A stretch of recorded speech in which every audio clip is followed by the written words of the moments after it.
Hello दोस्तों, आज की वीडियो में आपका वेलकम है। आज हम करेंगे हमारे क्लास 10 साइंस का जो हमारा चैप्टर है, चैप्टर नंबर 7, जिसका नाम है कंट्रोल एंड कोऑर्डिनेशन। तो कंट्रोल एंड कोऑर्डिनेशन की जितनी भी एक्टिविटीज हैं 7.1, 7.2 एंड 7.3, तीनों ही एक्टिविटीज को जो है हम हमारे इस वीडियो में जो है कवर करेंगे। तो शुरू करने से पहले अगर अभी तक आपने जो है हमारे चैनल को सब्सक्राइब नहीं किया तो प्लीज चैनल को सब्सक्राइब कर लीजिए, ताकि जो भी हमारी आने वाली वीडियोज हैं आप उन सभी के बारे में जो है अपडेट रह सके। तो आपका टाइम वेस्ट नहीं करते हुए शुरू करते हैं हमारी एक्टिविटी 7.1। एक्टिविटी 7.1 में आपसे कहा गया है कि पहले आपको क्या करना है, आपको अपने मुंह में जो है थोड़ी सी शुगर जो है वो लेनी है और आपको बताना है कि आपको शुगर का टेस्ट कैसा फील होता है। तो देखिए, जब आप अपने माउथ में जो है थोड़ी सी शुगर जो है वो डालेंगे तो आपको शुगर जो है वो स्वीट जो है या मीठी लगेगी। टेस्ट जो है आपको शुगर का स्वीट टेस्ट जो है वो फील होगा। इसके बाद इसी एक्टिविटी ने कहा है कि अब आपको जो है अपनी नोज को थंब और फिंगर दोनों से जो है प्रेस करना है और शुगर को जो है दोबारा से जो है वो ईट करना है, खाना है और बताना है क्या आपको शुगर के टेस्ट में कोई डिफरेंस जो है वो फील हुआ। तो देखिए, जब आप अपनी नोज को जो है थंब और फिंगर की हेल्प से जो है क्लोज कर देंगे, ब्लॉक कर देंगे, तब भी आपको जो है शुगर के टेस्ट में कोई नोटिसेबल डिफरेंस जो है वो फील नहीं होगा। शुगर आपको तब भी जो है वो स्वीट यानी कि मीठी ही जो है वो टेस्ट में आपको शुगर का फील होगा।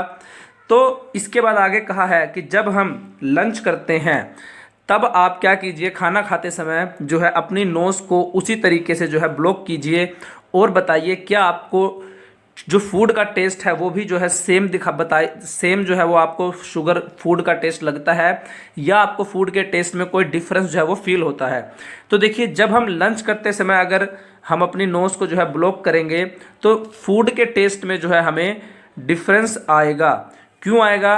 क्योंकि जो हमारी फूड की स्मेल है वो हमें नहीं मिल पाएगी और इस वजह से जो हम हमारे फूड का जो कम्प्लीटली टेस्ट है उसको जो है फील नहीं कर पाएंगे, फूड को जो है फुली अप्रिशिएट नहीं कर पाएंगे। तो ऐसा क्यों हुआ कि शुगर के टेस्ट में तो हमें डिफरेंस नहीं आया बट फूड के टेस्ट में जो है हमें डिफरेंस फील हुआ? ऐसा इसलिए हुआ क्योंकि जब भी हम कोई चीज़ जो है वो खाते हैं तो जो हमारे सेंसरी ऑर्गन्स हैं, और सेंसरी ऑर्गन्स जो है वो हमारे टंग यानी कि हमारी जीभ और नोज़ दोनों में ही प्रेजेंट होते हैं। और ये सेंसरी ऑर्गन्स क्या करते हैं, ये हमारे ब्रेन्स तक जो है वो सिग्नल्स को पहुंचाते हैं। देन हमारा ब्रेन क्या करता है, हमारा ब्रेन जो है इन सिग्नल्स को इंटरप्रेट करता है और हमें बताता है कि हम कौन सा फूड जो है वो खा रहे हैं।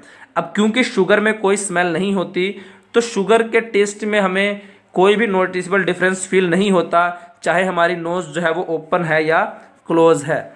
बट जो हम अदर फूड आइटम्स खाते हैं, जो भी हमारे लंच में या उसमें हम रोटी वगैरह सब्जी वगैरह खाते हैं, उसमें हमें डिफरेंस फील होता है अगर हमारी नोज़ क्लोज हो। ऐसा इसलिए क्योंकि इन फूड आइटम्स में जो है ऑयल या फिर क्लोव ऑयल या फ्रूट्स जो हैं, अगर फ्रूट्स में ईस्टर प्रेजेंट होता है, मतलब ओवरऑल इन फूड आइटम्स में ऐसी चीज़ें होती हैं जो स्मेल प्रोड्यूस करती हैं। और अगर हमारी नोज़ क्लोज है तो हमारा ब्रेन जो है वो नोज़ के थ्रू जो है वो स्मेल के सिग्नल्स को जो है वो रिसीव नहीं कर पाएगा। इसे केवल वही सिग्नल मिलेंगे जो हमारी जीभ जो है या हमारी टंग जो है वो सिग्नल ब्रेन तक पहुंचाएगी टेस्ट बड की हेल्प से। और क्योंकि हमें सिग्नल जो है केवल टेस्ट बड्स की हेल्प से मिले तो हम जो है फूड आइटम्स को जो है कंप्लीटली अप्रिशिएट नहीं कर पाएंगे, हमें उनका टेस्ट जो है वो डिफरेंस फील होगा। और हमारी इस एक्टिविटी का टोटल 7.1 का आपको समझाने का क्या एम था कि किसी भी फूड को जिसमें स्मेल प्रेजेंट होती है उसको कम्प्लीटली अप्रिशिएट करने के लिए, उसके टेस्ट को जो है फील करने के लिए हमारी ब्रेन और हमारी टंग दोनों का ही जो है अच्छे से काम करना जरूरी है। अगर कोई भी टेस्ट है, कोई भी फूड है, उसको हम कंप्लीटली तभी बता सकते हैं कि हम क्या खाना खा रहे हैं या उसके टेस्ट को हम कंप्लीटली तभी फील कर सकते हैं जब हमारी टंग और नोज़ दोनों ही जो है वो हमारे ब्रेन्स तक सिग्नल्स को पहुंचाएं। तो उम्मीद है आपको जो हमारी एक्टिविटी 7.1 है वो अच्छे से समझ में आ गई होगी। 7.2 शुरू करने से पहले मैं आपको कहना चाहूंगा कि ऐसा कोई टॉपिक जो आप चाहते हो कि हम उस पर वीडियो बनाए, आप हमें कमेंट करके जो है बता सकते हैं। हम उस टॉपिक पर भी वीडियो बनाने की पूरी कोशिश करेंगे। तो चलिए अब शुरू करते हैं हमारी एक्टिविटी 7.2। एक्टिविटी 7.2 में आपसे क्या कहा गया, आपको एक कोनोइकल फ्लास्क लेना है, उसको जो है वायर मैश से जो है कवर करना है। देन उसमें आपको कुछ जो है सीड्स डालनी है, बीन सीड्स आपको डालनी है। देन आपको क्या करना है, आपको एक कार्डबोर्ड बॉक्स की हेल्प से उसको इस तरीके से कवर करना है कि जो हमारा, मान लीजिए हमने कार्डबोर्ड बॉक्स से इसको कोनिकल फ्लास्क को इधर से कवर कर दिया, तो इस तरीके से कवर करेंगे उसका एक साइड जो है वो ओपन रहे और हमारे जो बीन सीड्स हैं उस पर सनलाइट जो है वो डायरेक्टली एक साइड से जो है पड़ती रहे। तो ऐसा करने से क्या होगा, कुछ टाइम बाद हमारी बीन सीड जो है जर्मिनेट होकर प्लांट की फॉर्म ले लेंगी। तो आप देखेंगे कि जो हमारी प्लांट जो हमारा ग्रो हुआ है बीन सीड से, उसकी जो शूट्स हैं, उसका जो तना है वो लाइट की तरफ बेंड हो गया, एंड जो रूट्स हैं, जो जड़ें हैं, वो लाइट से अवे, लाइट की अपोजिट डायरेक्शन में जो है वो बेंड हो जाती हैं। तो उसके बाद आगे क्या करना है, आगे हम क्या करना है, हमें उस फ्लास्क को अपोजिट डायरेक्शन में मूव करना है इस तरीके से कि जो शूट्स है, जो हमारा लाइट के डायरेक्शन में बेंड हुआ था, वो लाइट की अपोजिट डायरेक्शन में बेंड हो जाए। और जो रूट्स है, मान लीजिए ये हमारा कुछ इस तरीके से जो शूट्स है ये लाइट की डायरेक्शन में बेंड हुआ और जो रूट्स थी ये लाइट की अपोजिट डायरेक्शन में जो है वो बेंड हुई। तो अब हमें क्या करना है, हमें इसे इस तरीके से बेंड कर देना है कि हमारी जो रूट्स हैं वो लाइट की डायरेक्शन में बेंड हो जाए और जो हमारी शूट्स हैं वो लाइट की अपोजिट डायरेक्शन में बेंड हो जाए। और फिर क्या करना है, फिर हमें कुछ दिनों के लिए इनको ऐसे ही जो है अनडिस्टर्ब्ड जो है वो रखना है और कुछ दिनों बाद अपनी ऑब्जर्वेशन को जो है वो नोट करना है। तो जब हम अपनी ऑब्जर्वेशन नोट करेंगे तो आप क्या पाएंगे, आप पाएंगे कि जो शूट्स और रूट्स हैं, तना और जो जड़ें हैं, दोनों ने ही अपनी डायरेक्शन जो है कुछ दिनों बाद फिर से चेंज कर ली। उन्होंने क्या किया, उन्होंने, देखिए हमने ऐसे रखा था लाइट की, मान लीजिए यहाँ से लाइट है, शूट हमारा अपोजिट डायरेक्शन में था, बट ये दोबारा से जो है बेंड हो जाएगा लाइट की डायरेक्शन में और जो हमारी रूट्स हैं वो लाइट से अपोजिट डायरेक्शन में बेंड हो जाएंगी। तो इस एक्टिविटी से कंक्लूजन क्या निकला, इस एक्टिविटी से ये कंक्लूजन निकला कि जो हमारी रूट्स हैं ये जियोट्रोफिक हैं, ये सोइल की डायरेक्शन में जो है मूव करती हैं, और जो हमारी शूट्स हैं ये फोटोट्रोफिक हैं, ये लाइट की डायरेक्शन में ग्रो करती हैं, ये लाइट की डायरेक्शन में मूव होती हैं। तो ऐसा क्यों होता है, देखिए ऐसा इसलिए होता है क्योंकि प्लांट्स जो है इनमें नर्वस सिस्टम प्रेजेंट नहीं होता, ये अपने इन्वायरमेंट के अकॉर्डिंग जो है वो रिस्पॉन्स करती हैं। इसके अलावा प्लांट्स में जो है एक हार्मोन्स प्रेजेंट होता है, ऑक्सिन्स, जो उनकी ग्रोथ और डेवलपमेंट के लिए जो है वो रिस्पॉन्सिबल होता है। और ऑक्सिन जो है ये जियोट्रोपिज्म और फोटोट्रोपिज्म में जो है इम्पोर्टेंट रोल जो है प्ले करता है। इस हार्मोन की वजह से ही जो प्लांट्स हैं वो, उसका तना जो है लाइट की डायरेक्शन में मूव होता है और सोइल जो है वो लाइट की, माफ़ कीजिएगा, जो रूट्स हैं वो लाइट की अपोजिट डायरेक्शन में ग्रो होती हैं। इसके अलावा एक फैक्ट ये भी है कि जो शूट्स हैं उनको रिक्वायरमेंट होती है फोटोसिंथेसिस के लिए, शूट्स में लीव्स वगैरह होती हैं, उनको ग्रो करने के लिए, प्लांट्स के लिए फूड बनाने के लिए, फोटोसिंथेसिस प्रोसेस के लिए जो है लाइट्स की रिक्वायरमेंट होती है। तो इसीलिए जो हमारी शूट्स हैं वो लाइट की डायरेक्शन में मूव जो है ग्रो करती हैं। दूसरी तरफ जो हमारी रूट्स हैं, रूट्स को जो है सोइल से जो है मिनरल और वाटर की रिक्वायरमेंट होती है, इसीलिए ये सोइल की डायरेक्शन में मूव होती हैं, ये सोइल की डायरेक्शन में जो है वो ग्रो करती हैं।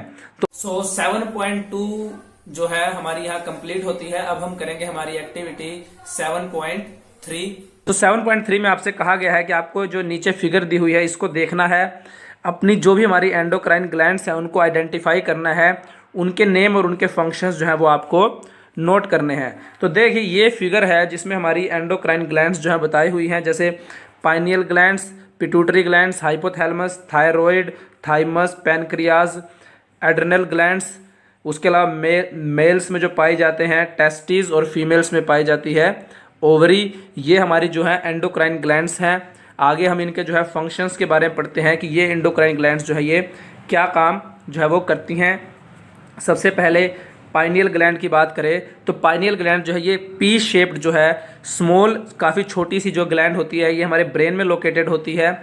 और ये क्या करती है, ये मेलाटोनिन नाम का जो है मेल्टोनिन, माफ कीजिएगा, मेल्टोनिन नाम का जो हार्मोन है वो सेक्रेट करती है रात के टाइम जब हम सो रहे होते हैं।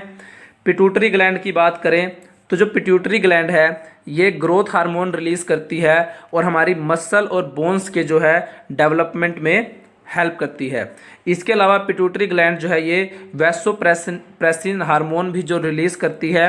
अब ये वैसोप्रेसिन हार्मोन क्या करता है, ये हमारे ब्लड प्रेशर को कंट्रोल करता है, साथ ही हमारी बॉडी में जो वाटर है उसके जो बैलेंस है या वाटर की जो अमाउंट है उसको रेगुलेट भी करता है हमारा ये वैसोप्रेसिन हार्मोन। इसके अलावा हमारी पिट्यूटरी ग्लैंड जो है, पिट्यूटरी ग्लैंड ये ऑक्सीटोसिन हार्मोन भी जो है वो रिलीज करती है।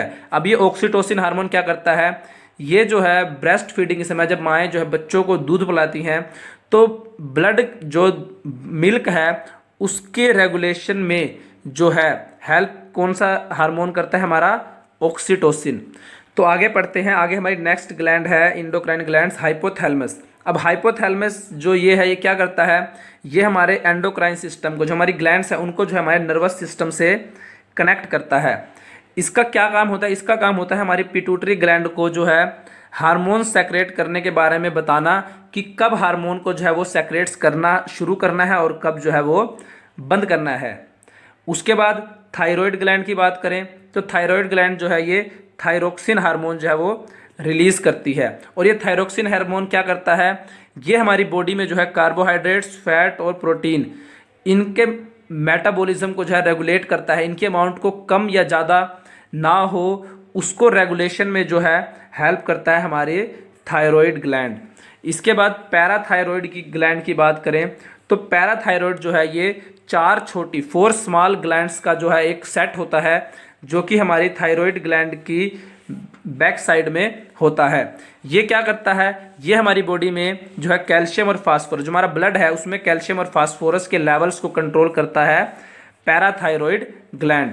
एड्रेनल की बात करें, एड्रेनल की बात करें तो ये जो है ये हार्मोन रिलीज करती है एड्रेनलिन।